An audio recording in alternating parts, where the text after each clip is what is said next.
Iceman stops a homophobe by sticking him in a giant ice stick's pee hole. Marvel Comics, 2018.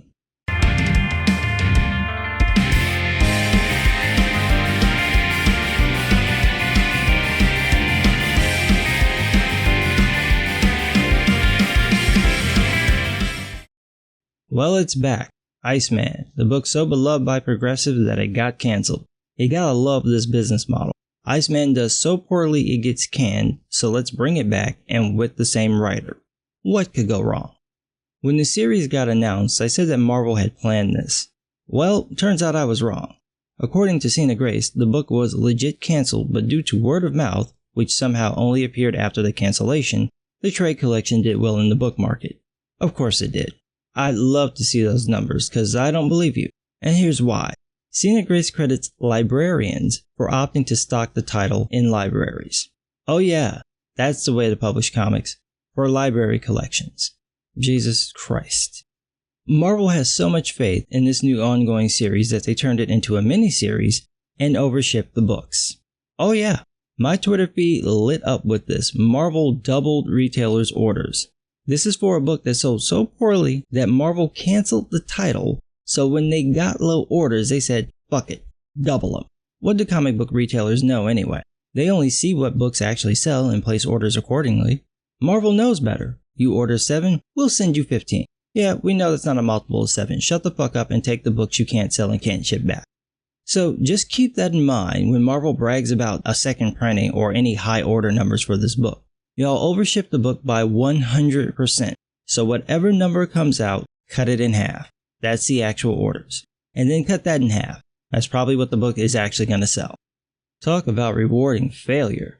You give the book back to Cena Grace, who has to be the most homophobic gay man writing comics today. He still writes Iceman like something out of a chick tract. Iceman could spontaneously combust and become the new Human Torch, and he would still be less flaming than he is in this book. And the damnedest part about it is that this is how Cena Grace acts on social media.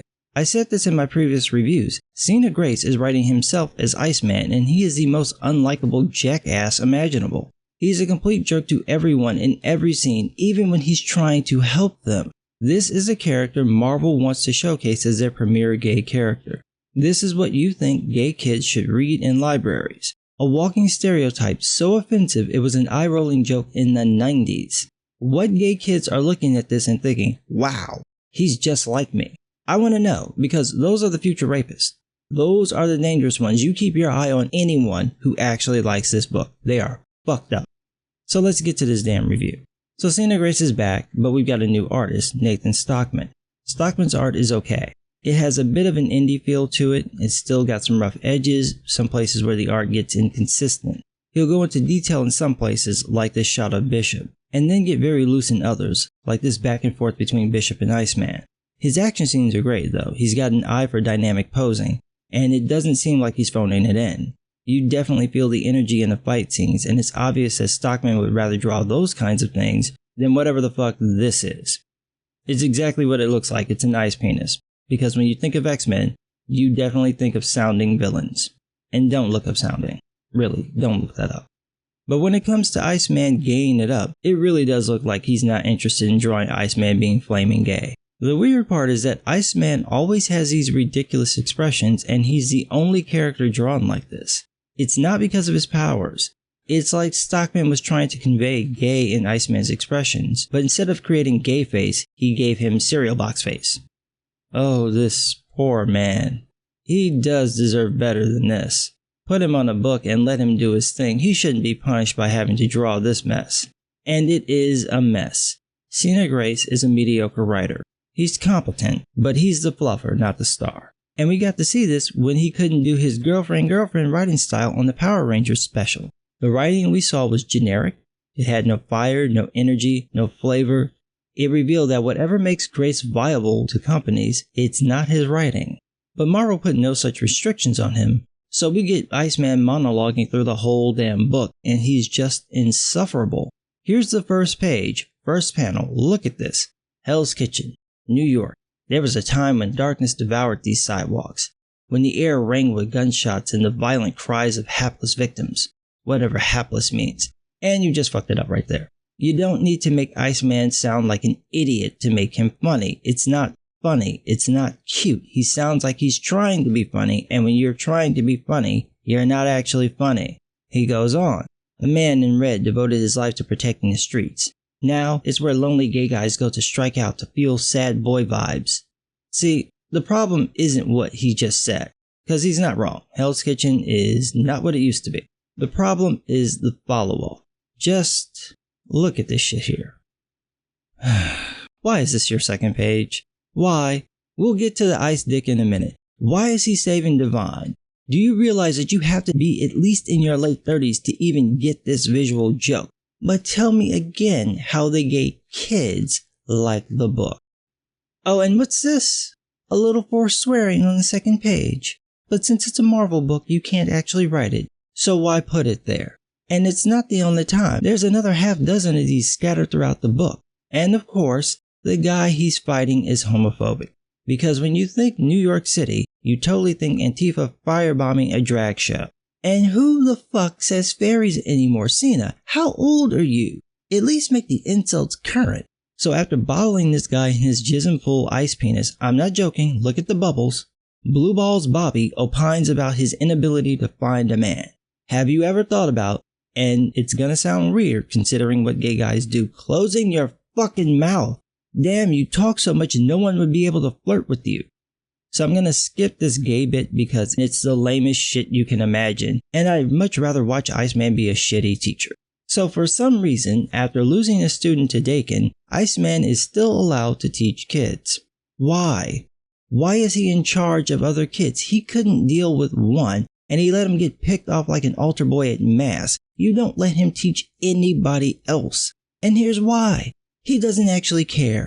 This is what he says when Kitty Pryde asks him why he's not doing his job. Good point, Headmistress Kitty. But nah, most of them are still in the button mash phase of using their powers. No coordination, no plan. And that's why they're in school. To learn how to coordinate and plan. And you, as a teacher, are supposed to teach them how to do this. Not literally manage my golem and meditate on my powers. At least when Kakashi gave no fuck about Team 7, he was actually in the room with them and actively dodging their attacks. This jackass is sitting with his back to the fucking room giving no instructions. But he's the role model gay comic book fans need. So it turns out there's actually a coherent plot this time. It's not great, but it's there. There's a missing Morlock, and apparently the Morlocks are so desperate that they're putting out missing person flyers. For those who don't know, the Morlocks are basically the ugly mutants. Literally the ones whose mutations make them look grotesque. They're also mutants who had nowhere else to go. They were highlighted in the Mutant Massacre storyline where the Marauders sought to wipe them out. Mutant Massacre was a pivotal storyline in X-Men history and well worth the read. Instead of buying Iceman, just go and buy that trade. You won't be disappointed. You will, however, be disappointed when you find out that Iceman is given a team to lead on this mission.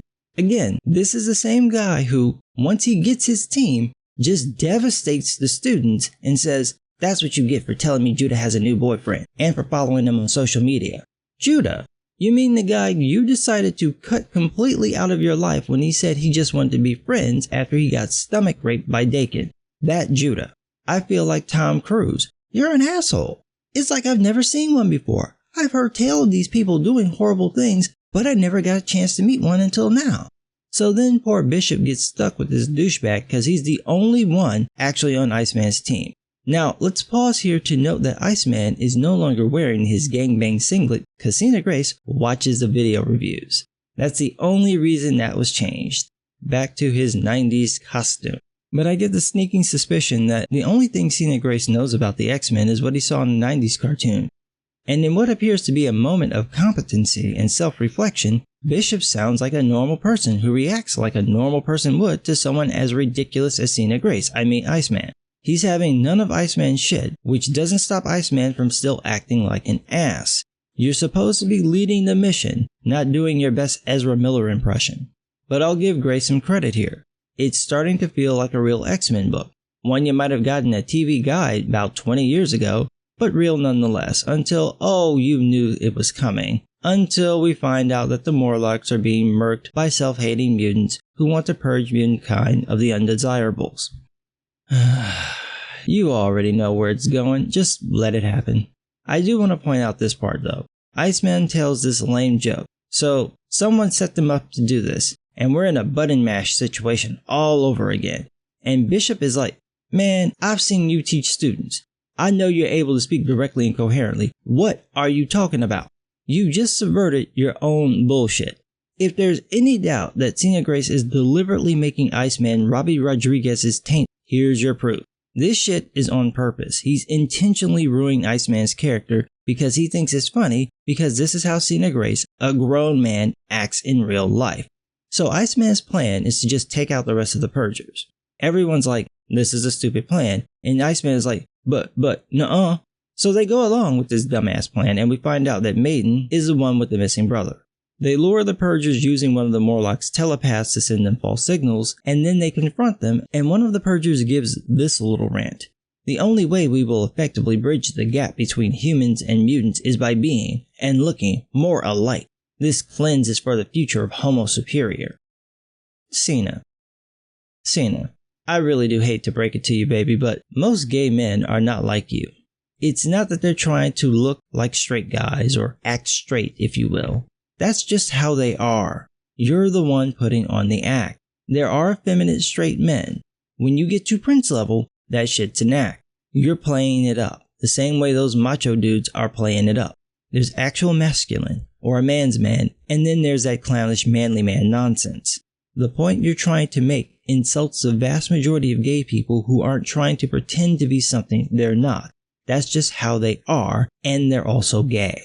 But I'm going to give you this one because it's a fair story to tell. But if this is the point you want to make, you need to get us to understand why these guys would think like this and to make the guy fighting against them be, fucking likable. So the heroes beat up the Purgers and Iceman makes a pass at the guy because why not? And to prove he's still a douche, Iceman cuts Bishop off when he's trying to relate to Maiden by telling her about how he risked everything to save his sister Shard. Asshole! Then we find out the one behind the Purgers is Sinister, because of course it is. Iceman then pitches the biggest hissy fit because he had to deal with the Purgers with only Bishop's help, when he should have had a team, even though he really didn't even need Bishop's help to take them out. This is supposed to be a grown man in charge of kids, and he's throwing a tantrum about the other X-Men handling their own business in the X-Men Red comic. Again, Cena Grace subverts his own bullshit by having Bishop say, first, the obvious. You think my day was supposed to be playing right along with you? Excuse me, I think we're gonna need a mop and a pail for this puddle over here. God damn, that shit was fire. He goes on, no, but my leader has a lot on her plate, and she doesn't need a whiner in her ranks. She needs soldiers. We got the job done. That is the point. Report your findings after you check your ego. Jesus, did someone ghostwrite this shit? This is actually good. Let's just assume this was Cena Grace and not some editor playing writer. Cena, why can't you write Iceman like this? He doesn't have to be the same soldier tone, but can't you make him sound like a normal person? Why do you have to write him like a dickish buffoon? If you wrote Iceman with the same care and intensity that you wrote Bishop, you'd actually have an interesting character. Iceman taking himself seriously would make his comedic deflections telling. We would see that he's still coping with this massive change in his life thanks to some red-headed heifer fucking with his brain. You'd actually have something to work with instead of the homophobic stereotype you've given us for 12 books. So, I'd like to issue a challenge to you. Write Iceman the same way you wrote Bishop. Can you do it? And I know you're watching, because the White Queen shows up at the end of this book, and I brought that shit up in one of my videos. So now you're going to try to say that she's always known that he was gay and just sat on it for years. Emma Frost, the White Queen, a bitch so backstabby she doesn't even trust her own mind. She'd have spilt that shit years ago, like the moment she got out of his body. He's gay. He's fucking gay. Let go of me, Bobby. Hank, I know where your draw's been going. Nightcrawler, Bobby, get your hand away from my face. Kirk, he only hangs around you because you smell like corn chips and jism taint. So don't even try it. I swear to God, don't even try to pretend this woman would have kept his gayness a secret or that she gives a flying fuck about him. This book is so unnecessary. Nobody wants this book. The artist seems to just be doing his job.